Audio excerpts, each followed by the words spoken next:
Hi hello నమస్తే, నేను కృష్ణాంజనేయులు. తెలుగుదేశము జనసేన పొత్తు పెట్టుకున్న తర్వాత బీజేపీతో పొత్తులోకి వెళ్ళారు వీళ్ళిద్దరు. బీజేపీతో పొత్తులోకి వెళ్ళటానికి ప్రధానమైన కారణం రాష్ట్రం కోసం, రాష్ట్ర ప్రయోజనాల కోసం అని పదే పదే చంద్రబాబు నాయుడు చెబుతూ ఉన్నారు. అది రాష్ట్ర ప్రయోజనాల కోసమా, లేకపోతే కేసుల గురించి ఏమైనా చంద్రబాబు నాయుడుకి ఆల్రెడీ కొన్ని స్కిల్ డెవలప్మెంట్ వీటిలో కేసులు అరెస్ట్ అవటం, 1-2 నెలల జైలు నుంచి బయటకు వచ్చిన తర్వాత మళ్ళీ ఇంకా ఏమైనా కేసులు భయం ఉందా ఏంటో తెలియదు. కానీ మొత్తానికి బీజేపీ ఎవరైతే బీజేపీకి దగ్గరగా లేరో, దూరంగా ఉంటున్నారో వాళ్ళ మీద కేసులు పెట్టడం, కేజ్రీవాల్ కానీ మిగతా ఇవన్నీ కూడా ప్రస్తావనలో కూడా జరుగుతున్నాయి. అందుకనే కేసులు భయంతో ఏమైనా చంద్రబాబు నాయుడు బీజేపీతో కలిశారా లేదో తెలియదు. లేదంటే చంద్రబాబు నాయుడు కుమారుడు నారా లోకేష్ రాజకీయ భవిష్యత్తు కోసం కలిశారా? రాజకీయ భవిష్యత్తుకు వాళ్ళకేం సంబంధం అని అంటే, ఇక్కడ రాష్ట్రాల్లో రీజనల్ పార్టీస్ కూడా ఈ విధమైనటువంటి వారసత్వ రాజకీయాలు చేయాలి అంటే బీజేపీ ఆశీర్వాదాలు కావాలి, నరేంద్ర మోడీ ఆశీర్వాదం కావాలని చర్చ కూడా జరుగుతుంది. అంతకుముందు కేటీఆర్ విషయంలో ఆ చర్చ జరిగింది. లోకేష్ విషయంలో కూడా మరి అలాంటి భయాలు ఏమైనా ఉన్నాయేమో తెలియదు. ఎందుకు కలిశారో ఏమో తెలియదు. కానీ రాష్ట్ర ప్రయోజనాల కోసం పదే పదే చెప్తున్నప్పటికీ మరి ఎన్నికల ప్రచారంలో మాత్రం బీజేపీ, తెలుగుదేశము, జనసేన ఒకే వేదిక మీదకి రావడానికి జంకుతున్నాయి. ఒకే వేదిక మీదకి రాలేకపోతున్నాయి. వీళ్ళ ముగ్గురు పొత్తు తర్వాత, తెలుగుదేశం జనసేన పొత్తు తర్వాత ఏమో తాడేపల్లిగూడెంలో జెండా సభ పెట్టారు తెలుగుదేశం జనసేన.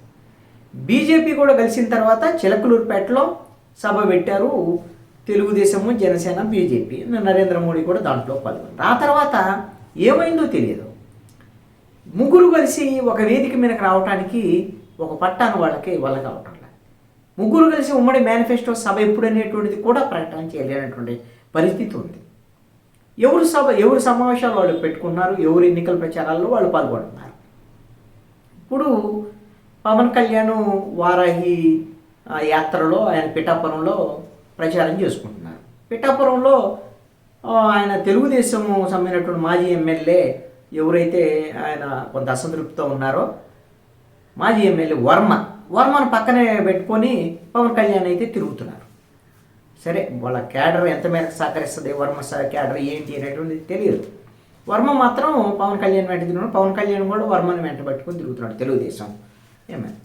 మరి చంద్రబాబు నాయుడు ప్రజాగళం పేరుతో రాయలసీమలో తిరుగుతున్నారు. రాయలసీమలో తిరుగుతున్నటువంటి చంద్రబాబు నాయుడు ఈ ప్రజాగళంలో చంద్రబాబు నాయుడుతో పాటు మరి జనసేన కీలక నేతలు కానీ, బీజేపీ కీలక నేతలు కానీ, జనసేన బీజేపీ జెండాలు కానీ ఎక్కడ కనపడలేదు. ఒకళ్ళిద్దరు ఎవరో చిన్న చిన్న లీడర్లు ఉంటే ఉండొచ్చేమో, కానీ కీలకమైనటువంటి నేతల ప్రస్తావన కానీ, వాళ్ళ ప్రమేయం కానీ, వాళ్ళు హాజరవటం కానీ సభల్లో అవి లేదు. ముగ్గురు కూటమిగా ఉన్నప్పుడు 3 జెండాలు కండవాలు వేసుకొని ప్రచారం చేయటం సహజమైన విషయం. ఆ 3 కండవాలు కనపట్టలేదు. తెలుగుదేశం ప్రజాగళంలో చంద్రబాబు నాయుడు దాంట్లో తెలుగుదేశం జెండాలు ఆయన కండవాతోనే ప్రచారం చేస్తున్నటువంటి పరిస్థితి. మరి బీజేపీ జనసేనకు సంబంధించినటువంటి జనసేన ప్రస్తావన పవన్ కళ్యాణ్ జనసేన అని చేస్తాడు. ప్రజాగళంలో కూడా చంద్రబాబు నాయుడు చెబుతున్నాడు. జనసేన అని పవన్ కళ్యాణ్ ఉద్దేశించి మాట్లాడటము, జనసేన గురించి ఉద్దేశించి మాట్లాడటం కూడా చేస్తున్నారు ప్రజాగళంలో.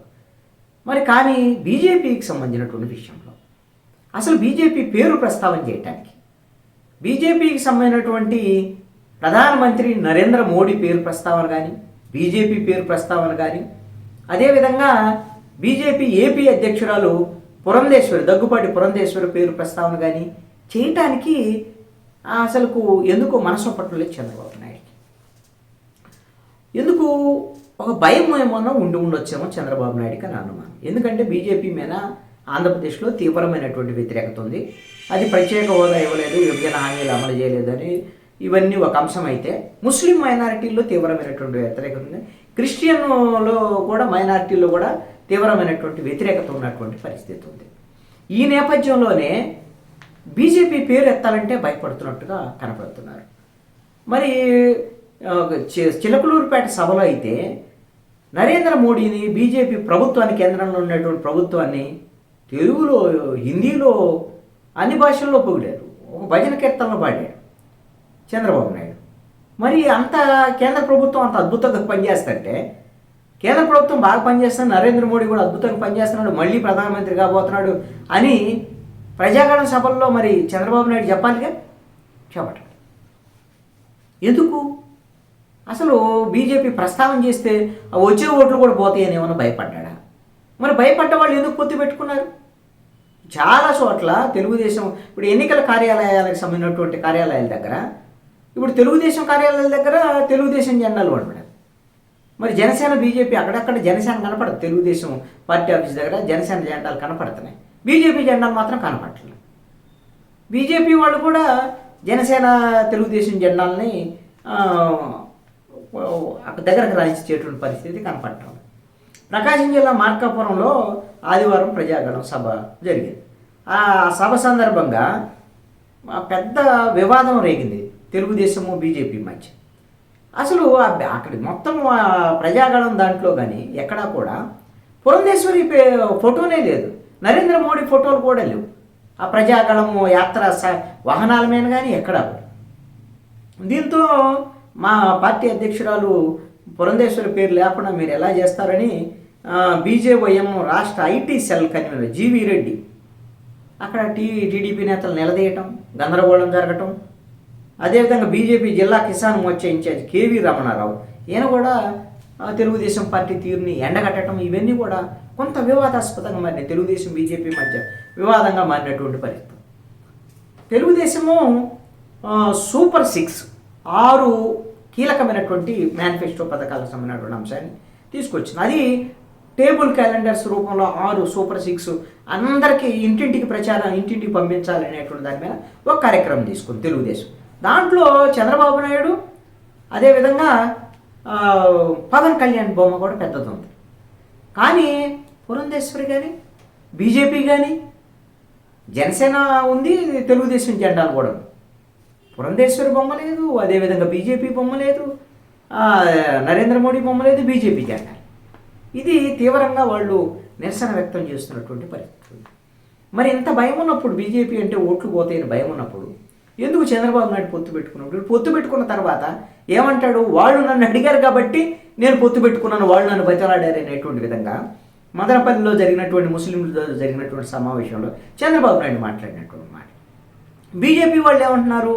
అమిత్ షా మొన్న ఇండియా టుడే కన్క్లేవ్లో మాట్లాడుతూ ఎవరైతే మా దగ్గర నుంచి వెళ్ళారో వాళ్ళే వచ్చారు గతి లేక అనేటువంటి విధంగా చంద్రబాబు నాయుడు ఉద్దేశించి పరోక్షంగా మాట్లాడినటువంటి మాటలు. చంద్రబాబు నాయుడు ఏమో వాళ్ళే మా దగ్గరకు వచ్చారు అందుకని పెట్టుకున్నాను పోతే. ఇప్పుడు బీజేపీతో పొత్తు పెట్టుకున్న తర్వాత మా మిత్రుడు వీళ్ళు కేంద్రంలో అధికారంలో రాబోతున్నారు, నరేంద్ర మోడీ పాలన బాగుంది, అసలు బీజేపీ పేరు ప్రస్తావన చేయడానికి, బీజేపీ కండవా వేసుకోవడానికి కూడా చంద్రబాబు నాయుడు భయపడుతున్నటువంటి పరిస్థితి.